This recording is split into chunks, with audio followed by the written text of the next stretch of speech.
For a week now, flowers and cards have been piling up outside the back of the YHQ in an unprecedented display of public grief. It's a scene that's being repeated at New Zealand embassies around the world, and it's all for the love of one man. A man who'll always be remembered as New Zealand's favourite television personality. He made us laugh, he made us cry, and he made us think. Danny Parker, ladies and gentlemen. The People's Presenter.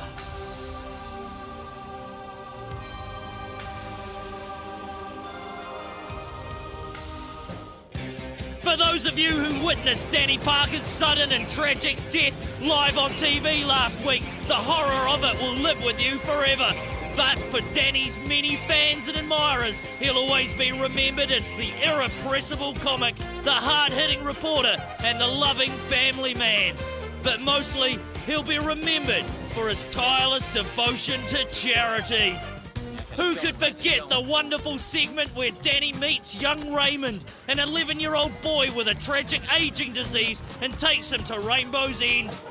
There's nothing Danny likes more than bringing joy into someone's heart, and it's big-hearted giving like that that sets Danny apart from other shitter TV presenters. So Raymond, how was that, eh? How was that? Did you enjoy that? Yeah, little freak! Oh, God! For fuck's sake! What the fuck is this?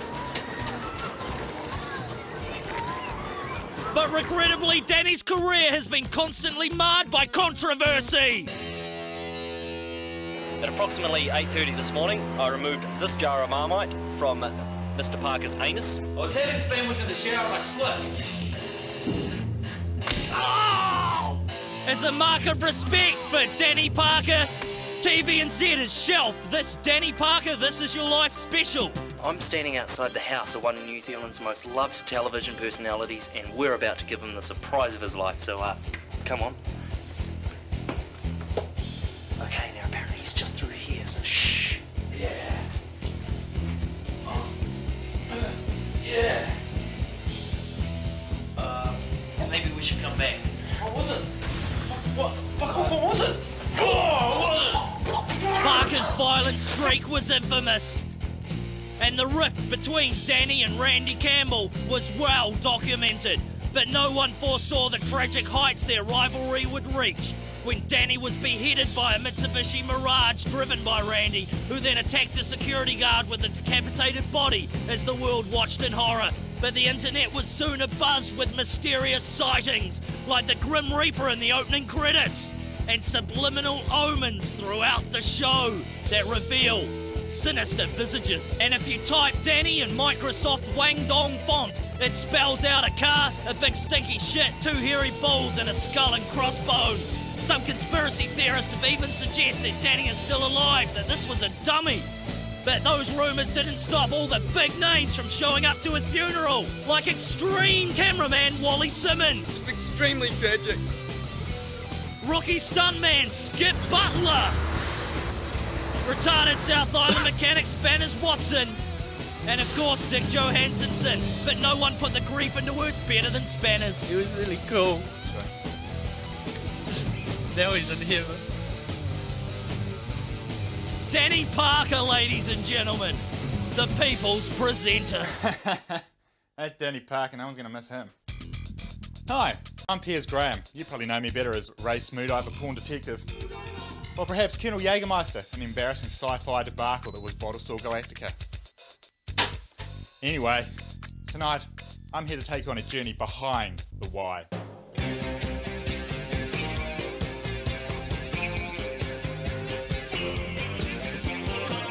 This is where our journey begins. 28 Hill Street, Onehunga. From stylishly elegant designs, Back of the Y created the most expensive set on TV. Set it alight with the greatest band money could buy, and then thrilled their capacity crowd by systematically destroying it. New Zealand TV would never be the same again.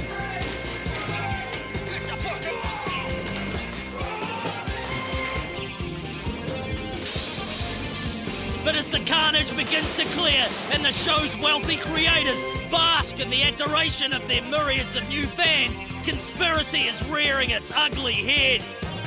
Allegations have surfaced of fake audiences, incompetent film crews, and dodgy camera equipment.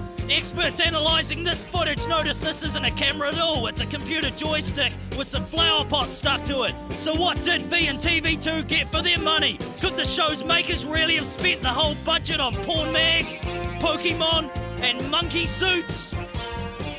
An intense police investigation managed to turn up only one shot that looked like it had any money spent on it at all. This one here. But sadly, this too proved to be fake. The show's creators are staying pretty tight-lipped about the rumours. Has the door finally shut for good on Back of the Y? It's hard to believe that less than a week ago, this was the hub of Back of the Y television. Now, it's just a warehouse. I don't think there'll be any action here for a long time. Well, these days Back of the Y is a household name. It's as Kiwi as the haka, or the Kiwi. It didn't used to be like that though. It's been 30 years of hard slog and hard yakka to make it to the top.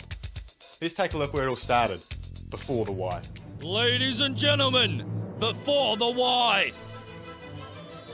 In the 60s, Back of the Y was operating out of an old shack in Onehunga when they had their first big break.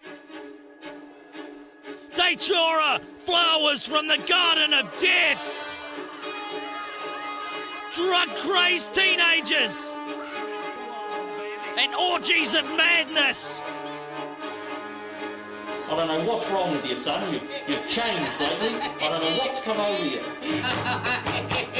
You've been hanging out with those bloody beatniks again, haven't you? It was a shocking indictment of teenage drug use, and it flipped the whole beatnik scene on its head. I can see the light! Horror and despair! A datura, flowers from the Garden of Death. But then came the 70s, and for Back of the Y, that meant action! And action heroes don't come any bigger than Smoothiver. A heady and volatile mix of sex, seduction, and shithouse sitcom plots ensured the success of the superlative show for 6 sensational seasons.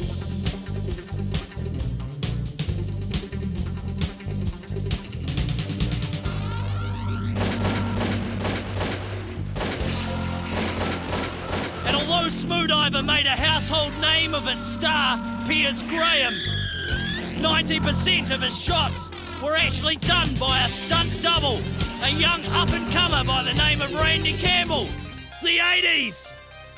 That's right, Back of the Y TV's back, stinking of money, stinking of action, and reeking of credibility. So, sit back, hold on to your seats, and get ready for the action-packed thrill of your pathetic little lives. Enter post-apocalyptic video nasty, the Vaseline Warriors. Hey, g'day, Lubricator. G'day, Reg. How's it going, man? Yeah, not bad, mate. Do you reckon that I could have a beer, eh? Cause like, I'll pay you back, eh? No, I can't, mate. No, I've only got enough to get pissed for myself. I would, but nah.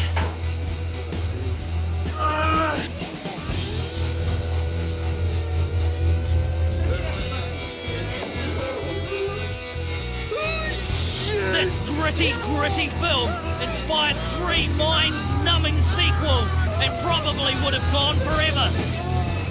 But by the 90s, Back of the Y was looking for a new direction and they had a new ace up their sleeve. Randy Campbell, ladies and gentlemen.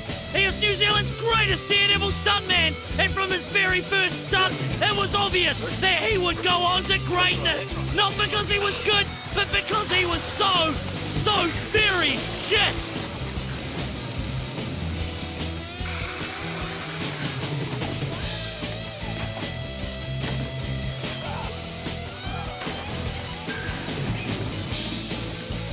Stunt after stunt went horribly wrong, but his success soared.